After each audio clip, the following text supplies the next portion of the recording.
So I'm going to create a brand new character right here with no stats or anything and a brand new world. We're just going to give it a random name, a random seed. Then we're going to go into the world multipliers. We're going to set it on the hard difficulty, and then we're going to fire up the game from scratch with a brand new character and a brand new world seed while playing on the hard difficulty. So once you start loading in, there's going to be some text, and then you are going to be flown into the spawn point where it drops you in, and I'm going to fast forward until that. And there we go. Once you can kind of see the tree line, you're about to get dropped off in 5 to 10 seconds. So we are going to be flown down into the spawn point. And then our first objective is we are going to be looking for kind of where the shoreline is. We want to get to where there's water ASAP because we can typically find a bunch of flint.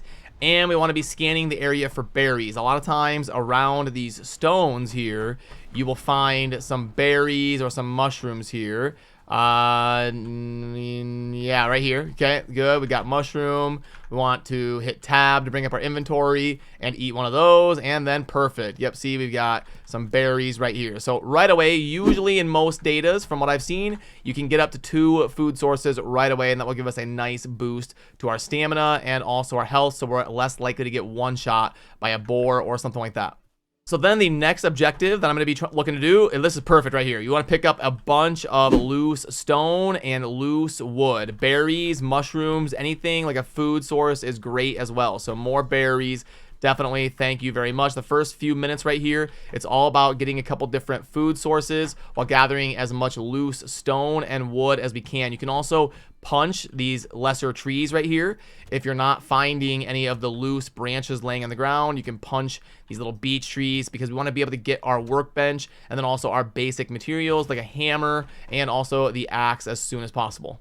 So there we go. We punch a couple of those down. You can see now I'm able to build the hammer, and if I get one more wood, I would be able to get the axe. I kind of want to get the axe first because then I'm able, here we go, this is some loose branches we're looking for.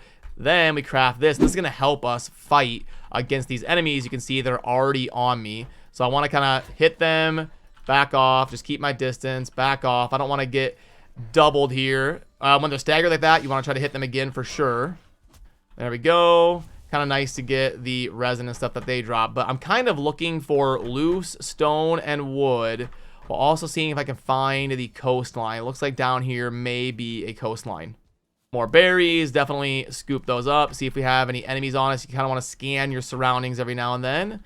Pick up as many food sources, wood, and stone as we see while kind of working our way towards the water. And this has been going really well. We've got a lot of different berries and a couple different mushrooms as well.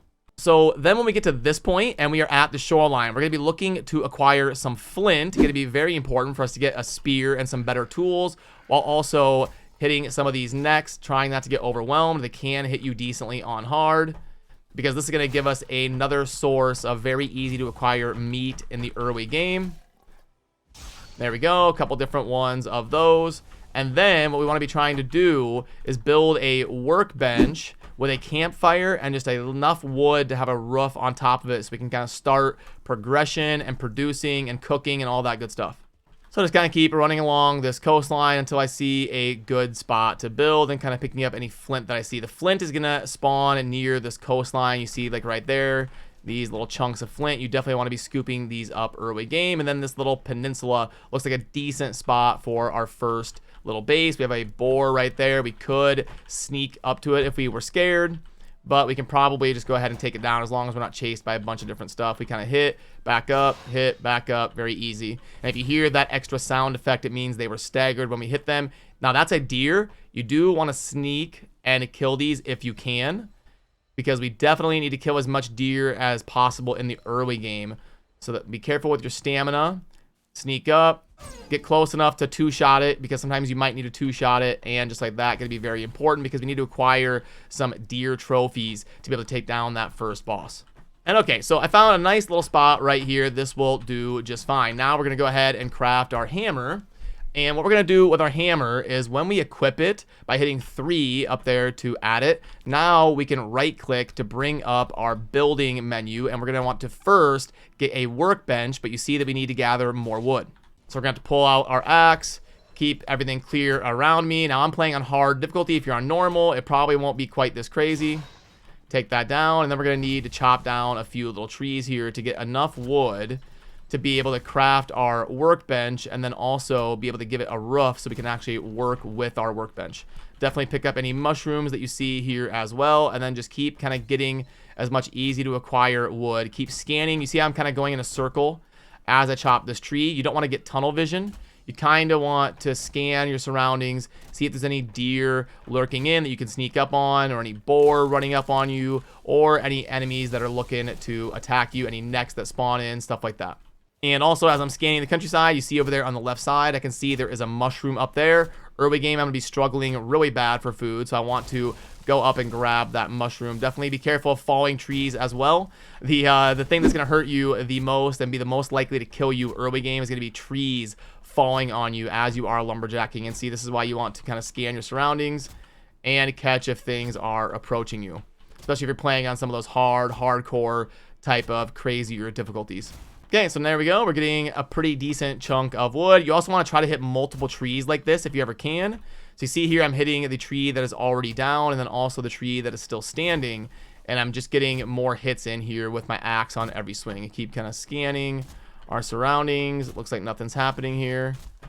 Let stamina recover a little bit. Keep swinging here, and there we go. Be careful of the tree falling. And boom. Okay, so let's go grab these mushrooms. Also, whenever you're running, you want to sheathe whatever you're holding, because it'll typically help you move around a little bit better. Grab mushrooms, pull out our weapon, and we got a grayling here that might want to fight. And a stagger, that means I can take it down. So boom. Now let's go back to where we were going to build, kind of on the coastline here at our little peninsula area. And then we want to set up with our hammer, want to set up our workbench. So we placed our workbench down. Let's go ahead and clear this out. This is going to be super annoying, but we've got our workbench down. We're going to need the wood anyway, but I don't need things rolling into me like this. Let's just go ahead and gather all of the easy wood that's already here to go ahead and scoop that up. We're going to need it anyway for some walls and for a little bit of base roofing here to make sure that our workbench is going to work. Because right now, if I try to use this, it's going to say that it needs a roof or that it's too exposed and all that good stuff. So what you got to do is pull up your building and get some walls behind your workbench. I like to kind of, you don't want it poking out like this. Like I don't want to put my wall so that the workbench is clipping through, because sometimes, like if I can show, like right here, I can place it, but it's clipping through a little bit. And if I place this wall like this, sometimes it's going to say that it's too exposed. So you definitely want to leave yourself some room here behind it. And then we also want to leave ourselves enough room to place a campfire over there on the side. But we need to wall in our bench here a little bit so that we can go ahead and actually activate it without it saying that it is too exposed. Now it's still staying, it's too exposed, so let's go ahead and put a wall over there, and then you see now it works. Once it brings up this tab, I had to add this little wall over here. Sometimes it's finicky, sometimes it's a little bit easier to get it to work than others for some reason, but anyway, if you just kind of encase it in a couple different walls and a couple pieces of roof, you should be able to pull up and repair your stuff for free and then get to crafting. All right, let's get this grayling out of here for sure. There we go. Then pay attention to our food. We want to keep 2 food sources up at all times. Then we also want to get our campfire going as soon as possible under the miscellaneous tab. And I left a little area over here for a campfire. Reason being is we want to also hit X and get our resting bonus next to this fire. This is very important. It's going to give us all sorts of important things like increased stamina and also going to keep us dry. And you want to really keep this resting bonus up. It takes about 30 seconds for it to kick in. And then when it kicks in, I can pull it up and show you the amazing benefits of keeping that resting bonus up. So there it is. The resting bonus popped up, and at Comfort 1, you will get that for 8 minutes. So if you hit tab and then you go under the compendium right here, you can see active effects: resting, health regen plus 50, stamina, and magic, basically with the ITER regen. You're not gonna have to worry about that for a long time though. So definitely get yourself a nice little station like this where you've got a workbench to work with, and then also a resting bonus you can get from your fire to keep you warm at night and rested. And you are also going to want to be able to start cooking some meat. So you're going to go over to your cooking station and you're going to want to throw a couple different of those right here. And then if you've got it in your inventory, all you have to do is walk up to the fire and spam your cook item button, which is E on PC. And now you can see I've got my meat roasting right here. Now you don't really want to go running off and doing a bunch of stuff. You can maybe chop down a tree or something, but this food right here will turn into coal if you leave it for like 2 minutes or something. So once you kind of see it switch the aesthetic and it'll make a little bit of a sound, you want to kind of pull it off of the cooking station ASAP. And there it goes. It's starting to finish the cook. We pull it off, and now we've got some meat to add in as a third food source. And right there you can see I have a lot more health and then a little bit of stamina to go along with it.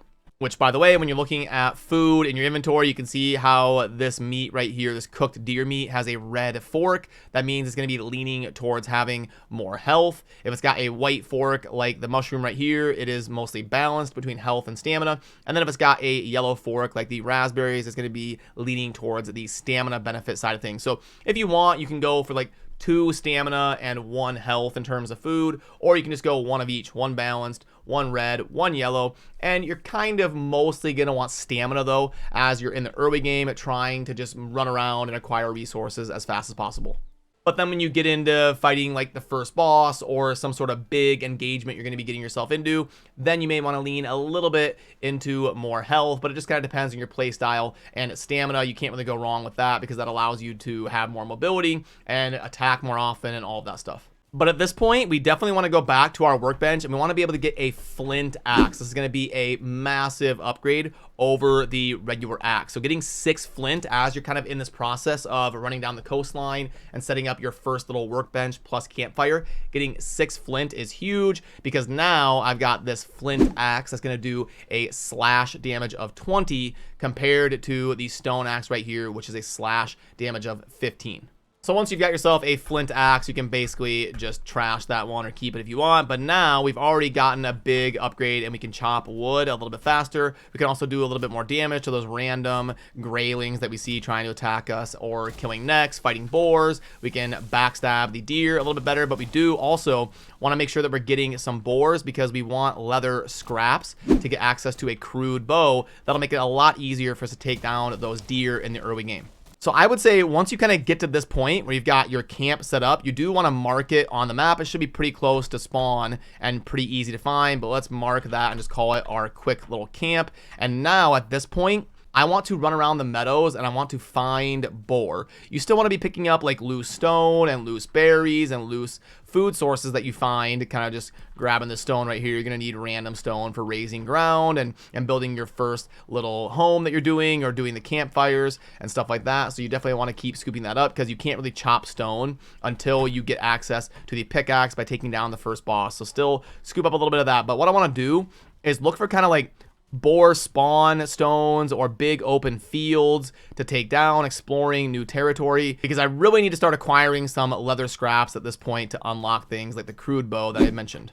Keep scooping up berries like this, a little bit of stone, a little bit of wood. If I'm walking by it, why not? And then let's go ahead and see how long it'll take us to find some boar.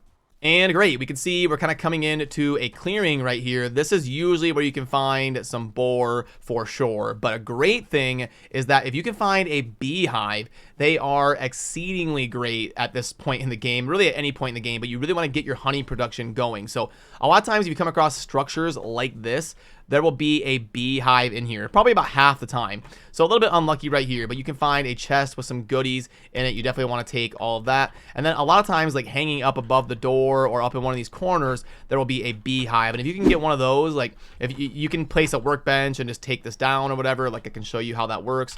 We pull out our hammer, we place a workbench.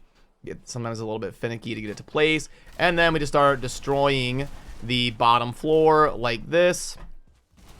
And once we take down the entire bottom floor, the whole structure will crumble like so. We do this, and if there was a beehive, the beehive would also come crumbling down. We have something holding it up here. There we go. I think it's starting to fall now. We got this over here we got to take down, and that right there. And now, yep, there it goes. Now it's going to be falling down. We got our flint axe to do more damage to our graylings. Yeah, we can very easily take him down here, even on hard difficulties. So that is one way, just by placing this workbench, you can take down a building and get a nice little influx of wood, or something like a beehive without taking any damage if you were able to see that spawned in there. And now you can see it is nighttime. I've gone a little bit slower because I'm talking and walking through things. You do want to stay kind of close to your camp. That way you can keep your resting bonus up. You can keep from getting too cold, and you don't want to get too far out there. But if you see a boar like this, you definitely want to take this down. Let's pull out our axe for sure. Let's not punch down the boar. Now what they do is they're going to attack you, run away, and then come flying in. So you can kind of plan for how they're going to do things. They're going to like hit you once, then they're going to run around a little bit, then they're going to charge you again. So we're just going to kind of stay in this area. You can see I'm already getting the cold status up there on the top right. We want to stay kind of close to our campfire. You can middle click to ping it, and that way I can see the direction right here of the ping on my campfire. And I kind of want to keep an eye out for any sort of deer or boar or neck to help me get some meat rolling and get all those different loots that I need here in the early game. Now right there is what I was talking about. That is a boar stone. If you see one of those, you definitely want to come clear this because these spawn like 2 to 7 boar next to them. I think this one has like 4. And this is a massive influx of leather scraps and also meat and a bunch of different things you're going to need here in the early game. Ooh, and a 1-star boar. Now, okay, this is worth talking about. You may want to like put up a fence around a 1-star boar because this can be very impactful early game to set up a farm. Now, definitely if you find a 2-star boar, you don't want to kill that. You want to say, oh my goodness, 2 1-star boars. That would have been great, actually. If I were going to play this data for a very long time and I wasn't just doing like a beginner guide, I would have definitely pulled out a workbench and built like a bunch of wood fencing around here, and I would have cased in those 2 1-star boars to start up a boar farm. That's going to be a little bit more advanced type guides. And again, remember when you're along the coast, you want to be scooping up any of the flint and stone type stuff that you see right here, because we are going to want to eventually get like a flint spear and upgrade that. And then also along the coastline can be a great spot to find necks to go ahead and get a little bit more neck meat. And then we're going to make our way back to our camp here at night and to try to get ourselves access to a bow and some different things for the next phase of the game. More flint. More neck. You always want to keep your eye peeled as you're heading back to your camp instead of just like running with your head down. Take that down. And keep scooping up whatever flint we see like this. And then basically after this first night, it's going to be time to build a real home. And that would be kind of another video where I talk about where to look for building your first like actual base and actual structure. And here we go. Got some more flint to pick up on our way back to our camp, and we are almost there. Got a bunch more though to pick up, and then you can see on the mini map we can see our camp at this point. We're gonna keep kind of scanning the coastline. Yep, see, we got another boar. You don't want to be too low on stamina. You want to be able to swing it twice at least when you're gonna head into an engagement. So mind your stamina a little bit, and then over there you can see our little structure that we had. Take down Grayling if he wants to fight. Take that down, get the resin, got a little bit of wood here to pick up, and then walk on over. And that was a nice little run around our first initial area right here, and this should give us access to crafting a crude bow, and we'll have a lot more meat to cook. You want to start that kind of right away when you get back. You start that, and then while that's cooking, it takes about the exact same time to cook as it does for you to get your resting bonus back online. Also, while you're resting, you can pull up your inventory and sort things and kind of look through and do all this. You don't have to just sit here and look at nothing. You can go through and plan things and look at your inventory. But now we've got our resting bonus, and then you see right there, our meat has finished. We keep adding in and doing that, and now we want to come over to our workbench, and we definitely want to get access to the crude bow ASAP. You see that it takes 8 leather scraps, and we got exactly 8 by killing just barely enough boar to get the leather scraps right here. So getting access to the crude bow like this, like 10 minutes into the game, is a massive advantage. It's going to make it a lot easier for you to kill all of those deer that you're encountering, and you won't have to sneak up on them like you saw me doing. And then we have more meat finishing like so. Keep that cooking and keep our different food sources up like this. And I'm going to use the boar, and then maybe we can go ahead and use that right now. You want to keep the 3 food sources up ideally.